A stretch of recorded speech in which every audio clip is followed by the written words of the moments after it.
Hello, my name is Joshua Cobley, and thank you for looking at my demo reel. During my senior year in the San Jose State Broadcast Journalism program, I've taken particular interest in politics and have covered it for the experience of getting out there with professionals and to take part in a moment in history.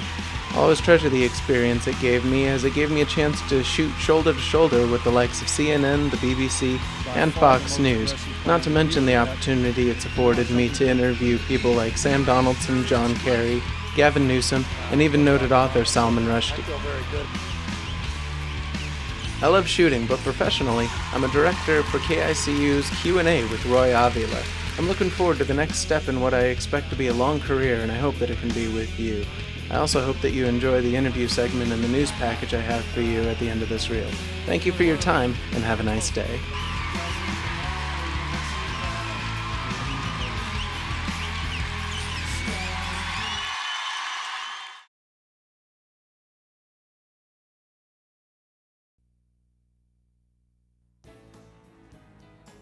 Welcome back. A man with the talent and vivacity of Ricardo Scales was born to be noticed. A label to deliver smooth background jazz for museum openings, party-starting funk for fundraisers, elegant classical for political forums, or danceable favorites for weddings and wine festivals. Ricardo has played for 5 United States presidents, including Bill Clinton, and countless diplomats, heads of state, and foreign dignitaries. Here to tell us more is the man himself, Ricardo Scales. Welcome. And you're at the top of the mark regularly. Yes, I am. So tell me a little bit about your career. How did you start playing? Well, I started playing piano at the age of 5. My mother, supplementing the income, started teaching piano in underprivileged neighborhoods like Hunters Point in San Francisco. And she was teaching them for $1 or $2, so she had Black and Latino kids taking piano. And she put them on at the Opera House in San Francisco. Wow. And she became famous, and then I did my first recital at 7. And then I got a chance to study with the founder of the conservatory, Lillian Harchhead. Wow. And then I played at the Opera House, won a scholarship to the conservatory at age 14. Oh, I get chills on that one. Yeah, and then started playing, and then I put my hand through a glass door accidentally and got paralyzed and told me I'd never play again. And that forced me to start working on doing a lot of arpeggios when it started to heal. And then it took about 5 hours surgery, put all the tendons back together.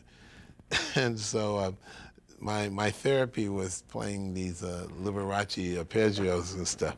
And so I started doing that. People didn't know, so they started calling me Black Liberace. But I read that. But it was because of the hand injury that I was doing all these little exercises. But anyway, started playing movie themes. Then I started working on jazz and had a chance to have a class with Bill Evans. Well, you just received recognition for Latino music. Talk a little bit about that. You know, being named after Desi Arnaz, basically, always, though Black, but our cultures intertwined. Sure. You know, Cuban, Afro-Cuban, and so I always had that rhythm, you know. But I wrote a song about 10, 11 years ago called Mujer Latina. And Mujer Latina became number 7 on the chart, on the radio chart. And so I always kept doing it. But on our last CD that came out last year, went on the Billboard chart, made it to number 8. And Billboard says, well, Ricardo Scales, man, he must be Latino, so they put the record in the awards. I like that. So they put it in the awards, you know? Yeah. And one day we were looking at a computer, it was by accident, it says, nominated Best Latin Jazz, Ricardo Scales. And we were all scratching our heads. That's hilarious. So it was, and it, you know, we had the Latin feel, but we didn't expect it, but we ended up coming in second. Yeah. You know, I run into a lot of young people, you know, and many of them, you know, I think inside of them want to do music or want to do entertainment, which in my opinion is the hardest profession to be in. But obviously you've done well. What do you tell aspiring musicians about getting into the music business? Well, first thing, stay an individual. Don't listen to anyone else's thoughts and ideas of who you should be, first of all. Second of all, perseverance. And if you go to record, spend the least amount of money recording the recording so you can have enough money to promote the recording. Because the bottom line, it is the promotion that sells the record or CD. And they will find out that the industry doesn't really care as much as they think they do. Mm-hmm. You know, and that's why it's difficult, because if you're on this side of the fence, you think that they're gonna pick me because I'm talented and I'm beautiful. They will not pick you because you're talented. They will not pick you because you're beautiful. They will pick you because somebody told them to pick you, because with your promotion, they're gonna pick whoever they get exposed to. Right. So it is exposure that sells the artist, and not all the other stuff. And when are you at the top of the mark? Tuesdays and Saturdays? I'm there Tuesdays and Saturdays, okay. And then I'm everywhere. Everywhere. Check out, Google you and we'll find you. Google me and you'll find me. Okay. And, you know, we have a number you can call and everything if you want. Well, we put that up. And we appreciate you taking the time. I got to come see you over there. Oh, you have to come. I'll come see you. I've never been there, so I'll have to see you. Oh, you have to come. Oh, yeah. Oh, man, we dance. You salsa dance? I'll learn. Oh, I'll just move with the groove. Oh, right? Well, that's all the rest of us are doing anyway. All right. Thank you. I appreciate it's my pleasure. Thank you for taking time to stop by. Okay. Okay. I love music. Anyway, that's going to do it for us this week. If you'd like to comment on our program, we are online at KICU.com, or you can always drop us the line in the traditional mail, TV 36, 2102 Commerce Drive, San Jose 95131. I hope we've given you information that you can use or please pass on to someone, because if you don't do something like supporting our local art, not a lot of fun things happen. We'll see you next time. Bye-bye.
Their message is being spread all over our campus by way of their colorful, eye-catching flyers. The Students for Better GE Advising hosted a rally on May 26th, complete with a town crier, an attention-grabbing band, a furry metaphor, and students ready to have their voices heard.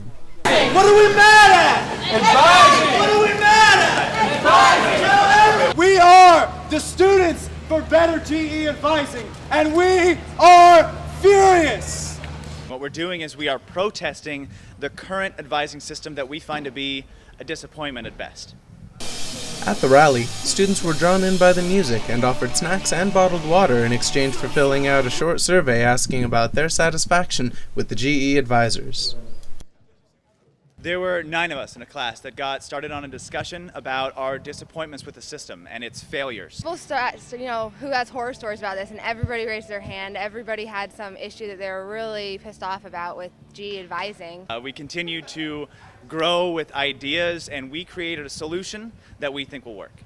The system we want to put in place is a comprehensive, full online advising system to where you should be able to go onto it and say, I'm transferring from this school, or I've never gone to college before. Select any of those options. Say, I'm not sure if I want to major in math, art, or science, and then be able to get a list telling you all the courses you're going to need, which ones work for multiple majors, which ones don't, what you have left to do, and have that same system, after it finds it out, be able to put together a schedule for you that works for the following semester, and then be able to just register.